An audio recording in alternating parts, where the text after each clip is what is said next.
Hey guys, and welcome back to another video by me, Blue084 Art and Games.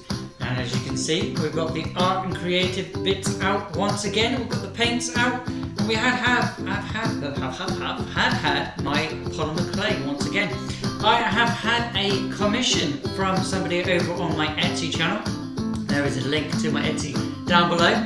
But down below on this table today is the creation that we're going to be making and showing you how and the process I took from the order to the making of and then the painting of. Check out the whole video for the whole process, but we are going to be making a dog and a book in this video. It's got a little bit of a magnetic connection to it, and as you know, I like to put things and get a little bit of a kitsch to thing what I make. Also made a little key ring, but that was just a little freebie. I like to do a little bit of freebie when I put something in the box. This one won't be actually boxed because I'm going to hand deliver this one, so you won't get to see any of the packing of this. But if you want to check out how I pack everything, go and check out the how I made the key ring videos, and you'll find out more about that. But otherwise, let's get on with today's video of how to make this creation we've got on the table. Shall we? One first thing, when I get a ping from Etsy, or what I do is I check my phone and see what's going on. And then I'll have a look at what they've asked. Sometimes I'll get some messages and I'll go through the what they would like, and if it's a special order like this one here for Lisa, then what I do is I'll ask them specifics, what they want, how they want the pose, what animal they want, and so on, things, what colours, things like that. Then I'll put up a post for you guys to sort of choose from and give you options and things that you would like. And yeah, so she gave me a few pictures and I put them up for her to sort of take a reference from and get what she wanted. And after I've done all of that and I've got all the specs that I need, I'll put that order up and it'll be a special order ready for you to make your purchase. If it is going to be just a side-off purchase or something that you want made, then definitely message me with using the envelope that is on the side. But let's get into the making of it. What you're going to be needing is some tin foil. You're going to be needing some polymer clay. I am using Fimo Soft as always. I get a little bit of tin foil, roughly to what I would think to be, and you want to scrunch it up nice and tight, because this here is going to be the body and the core, just the inside of the clay. This is a good way of preserving the clay if you've got a limited amount, or if you're working with a certain budget, which I generally do. I sort of put a core of some kind in there, whether it's tin foil or something else that I've got available that's sort of the right shape. But I'm thinking of maybe doing a convert something, so get something from a charity shop and sort of change it into something else, but that's just an idea. If you want to see me do that, then definitely let me know in the comments down below and I'll get around to doing that for a YouTube video.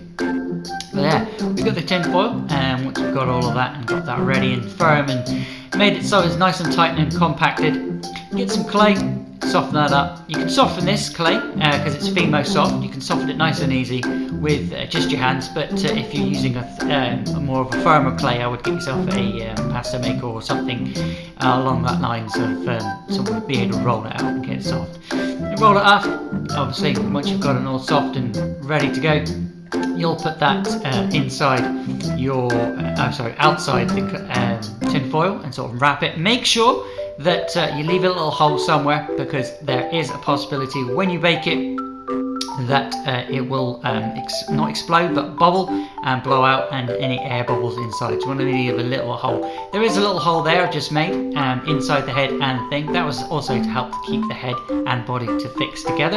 You can use wire and all sorts of different things. I'm just using a little bit of tin foil I think for this one.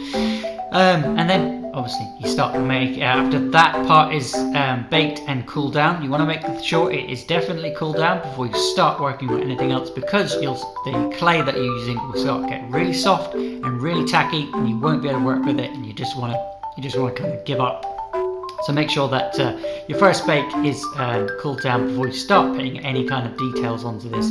And I'm putting the arms and the legs on here, just getting the form and shape that I would imagine what it was going to be. I had a little bit of like, oh, how does a dog look? How's this guy? How's it going to set up? It's looking a bit too human right now.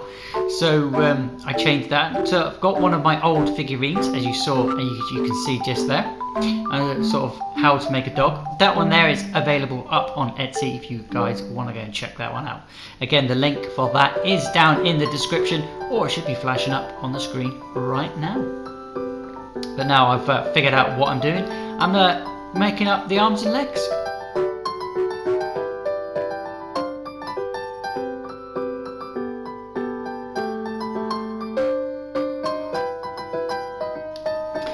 Okay, now it's time to get into the part where I'm going to be making the book. Now I saw a YouTube video on just watching sort of clay, watching people make clay things, and this came up, putting a bit of tin foil between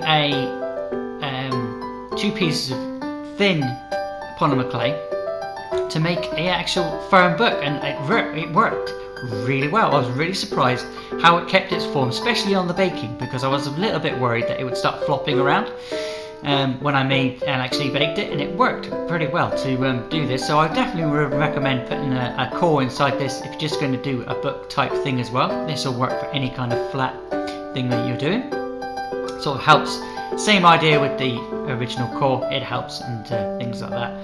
But yeah, there's that part. As we say, got it. Like I said, it's nice and firm, and it stayed and kept its shape, which I was really happy for, because I was worried that it would sort of deform a little bit, but it kept its form. I did off screen do a little bit of fur, because I had a little bit of time and I didn't have enough time to get a recording. So what I did is I did the fur off camera, and later on in the video I show you actually how I achieved the fluffy sort of look to it when I do the ears for the dog. Showing you what I made off screen. Again, I went a bit like, oh, I'll just quickly make this and ended up doing the whole fur. I was only meant to do a little bit, and I ended up doing the whole thing of tail and everything. I believe this is now baked and cooled down, yes, so we're now on to the next part. We will be making the head.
Like I said when we got to the ears, that I would show you how I did the fur effect. I just basically got myself my tool, you can see here. You can use a pencil, but I've got actual specialist tools to do all of that. And yeah, just scrape down a little bit, and it sort of becomes sort of fluffy, shall we say. Gives it more of a texture to it. You don't want it. I was going to leave it flat, but I thought, let's try and make them look a little bit more like the reference picture from what I was given. So I tried to make it as furry or as long fur as possible and give it a little bit of a curl here and there. And yeah, I think it worked out well. Let me know what you think of it down below in the comments.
I had a bit of an issue with the magnet, just on the thought of when I thought put it on and then does it fit, does it go in the right place. I kept taking the blooming thing off. So yeah, I did that a few times. Made the mistake of trying to fix it in the. It worked out in the end. It baked on pretty well, and yeah, there we go. It's all baked and ready and done, hardened, and it's all firm, which I'm really pleased about. And the fur, I was a little bit worried that the fur would start getting a bit flaky. It didn't work. It didn't go flaky whatsoever, which is really, really good. But because it's baked, cooled down. Again, make sure you've baked. After you've baked, you've let it cool down for at least 12 hours, I would say, before you start putting any paints on there. Because right now we're getting into the painting, so I'm going to be putting on the just the base coat. And I always go with a base coat, and depending on what colour the end colour is going to be, I'll go for generally a lighter tone for when I start, because you can go light to dark, and it's a lot easier to go light to dark than I find than to go dark to light when it's when you're painting your first coat on. But I'm just giving it a really watery coat of the base coat brown, just so it's got a good coverage over the whole of the thing, and it takes the next layer of paint a lot easier than doing the first. Say if you've got a dark brown and you put it over, you can end up putting like 3 or 4 coats of the same color over that. Like you can see here, when I do the black, when I do the brown over the book, it's not taking very well, and that is just the first coat. So yeah, you want to make sure you put a base coat on, and then do your main tones, and then you can start faffing around, which I'll show you how to do highlights a bit later on in the video.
Now on to the main colour of the dog. It is a kind of a blacky brown. It's very dark. I was a bit worried that at this stage, I was like, am I going to be able to get through to get the right colour, the right tone? So I did give it 1 coat, and then I gave it another coat on top of this, just because I wasn't completely happy with the original brown, because it wasn't as good. It wasn't the same colour as the reference, and also the first coat I put through was showing a little bit more than I wanted it to. So I gave it a few coats before I was completely happy to leave it dry. Obviously I left it dry between each coat, but I am, as you saw, as you can see, that book is coming up a lot better than it did originally. And that was the first coat you saw me put on, and just how the difference between the original coat and this coat putting on now is, as you can see yourself, it's a lot darker, and it's exactly roughly what I wanted. I did give it a few more coats, but that was because I'm trying to go for a specific effect on the book.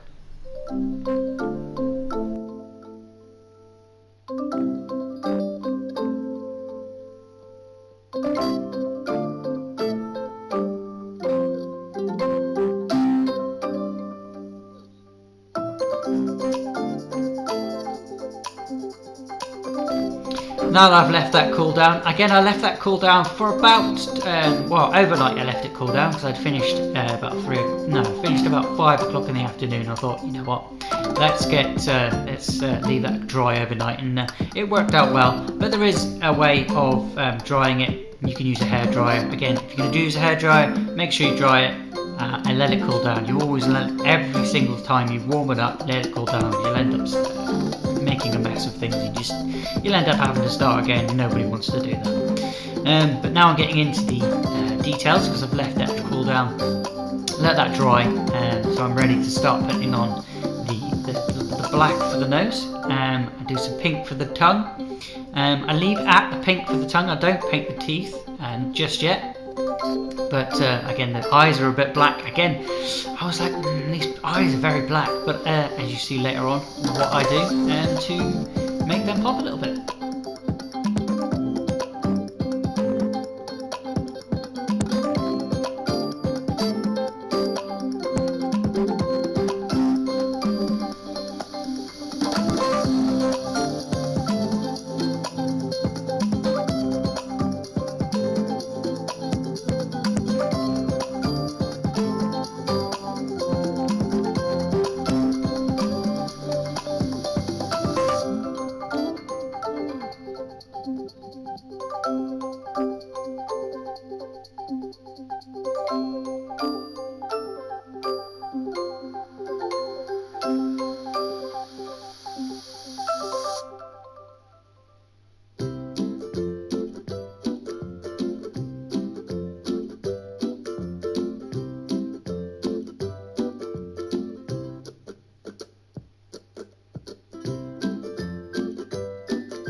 now putting on details. I wanted to give it a spine to the book, because I didn't want to leave it all brown because it looked a bit plain. I wanted to give it the book a little bit more character than just a boring old book. So I give it like an old tiny spine to it, and I started painting the book itself white. I could have left it as it was because it was looking old parchment type, but I wanted to give it a bit of a good fresh look, good fresh white. So I give it that. The pages are coated white, and now I get into the really interesting bits where I get a dry brush and I just get a lighter tone of what brown I'd already used. I know it's a bit backwards because there was a lighter tone underneath, but I did notice that the fur of Roxy, the dog here, was slightly lighter brown around the ears, and a little flecks here and there, or the longer hair was a little bit sort of lighter brown, should we say, just a lighter brown. And it, because I'd gone over that a few times to make it the exact colour that I took from the references, I thought it needed a little bit of zhuzhing up to make things pop and highlight the details that I put onto them. So I'll go over with a dry brush, whole thing, go with a lighter tone just to make it, again, make it pop a little bit. I do this a couple times in the video because I wasn't completely happy after this was dry because it still was a little bit too dark. So I went over again a little bit later in the video.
like I was saying earlier, I had to dry brush. It wasn't looking light enough, or it wasn't popping enough as much as I wanted it to. So I went again over a really dry brush and a real small amount of paint.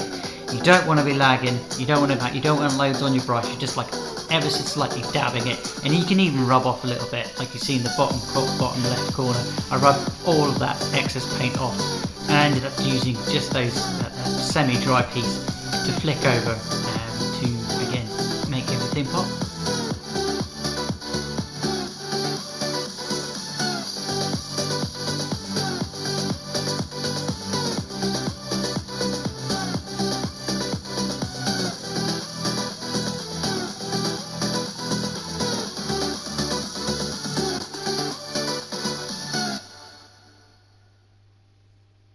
And because it's a book, you can't have a book without writing. I was going to leave it blank, and I thought, no, you know what? It looks too blank. This is a book. It needs words in there. As it's reading with Roxy, it's full. Then it needs words in there. You can't read a book if it's got no words, unless you're a spy, with all those fluorescent lights showing up those words. But as this is for reading children's book, I believe, or helping people to read, as you're reading with Roxy, then it needs something to read.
And here it is, all finished and completed. I haven't put the keyring on there, but I will soon do that. But there's a close-up of how it looks in the front. How it's looking with all its extra dry brushing on the side there. You can see the loose flecks. Brings out the pop, like I was saying. Makes it come out a little bit more. Makes that fur look a lot more furry, and a little bit of a read with Roxy on that book. It is magnetic, like I was saying, and it will come off and go back on. And I do hope that the customer is happy with their order. Again, if you want to order for yourself, all you got to do is check the link in down below in the comment section, or once again, it is Blut084 Creation. That's BLUT084 Creation. Thanks for watching, guys. Hopefully you have enjoyed this video, and I will see you in the next one. Bye for now.